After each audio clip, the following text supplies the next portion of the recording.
नवाजुद्दीन सिद्दीकी की serial killer Raman Raghav 2 film तो आपने देखी ही होगी। कुछ ऐसी ही कहानी है पनवेल के नरेश धनखड़ की। नरेश धनखड़ एक के बाद एक 6 लोगों की हत्याएं करके चर्चा में आते हैं और आजकल इनको फांसी हुई है पूरे सीरियल किलिंग की घटनाक्रम को लेकर। नमस्कार, मैं विक्रम मनेटा क्रिमिनल जस्टिस में लेके आया हूँ जराइम की दुनिया की एक और सच्ची घटना।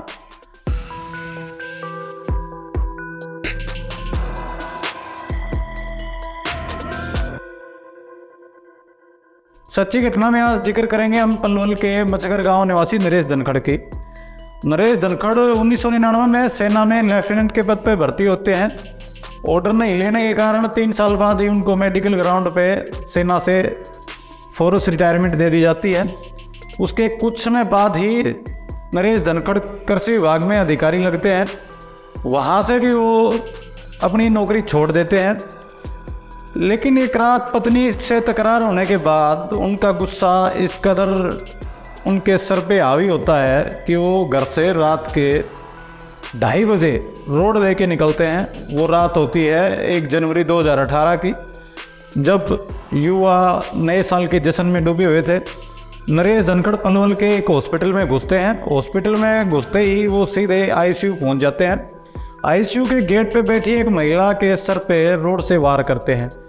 जब महिला दर्द के मारे चिल्लाती है तो महिला का भाई उसे बचाने के लिए भाग के आता है।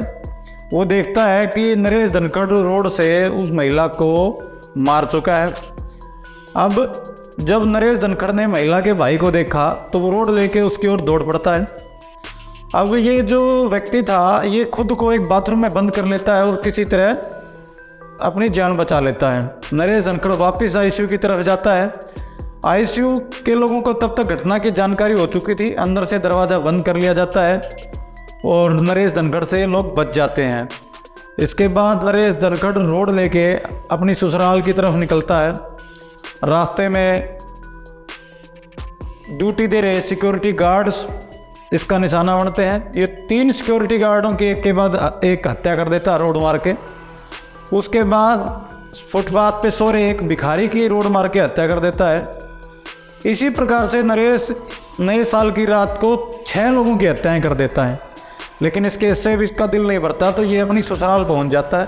ससुराल पहुंच के अपने पत्नी को भद्दी गालियां देता है और जब गालियां देता है तो इसकी पत्नी बाहर आती है, लेकिन इसके ससुराल वाले इसी दौरान पुलिस को बुला लेते हैं, जिसके चलते 7वां खून नरेश धनखड़ की पत्नी का होने से बच जाता है और पुलिस इसको अपनी हिरासत में ले लेती है।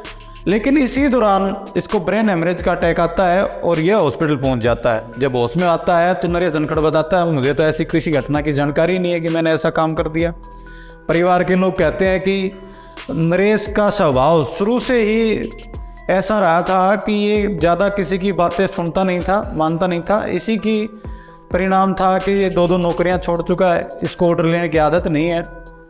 उसके बाद अब जब नरेश का जो पूरा घटनाक्रम 5 साल कोर्ट में सुनवाई के बाद अब जाकर नरेश धनखड़ को कोर्ट ने सीरियल किलिंग के लिए फांसी की सज़ा सुनाई है।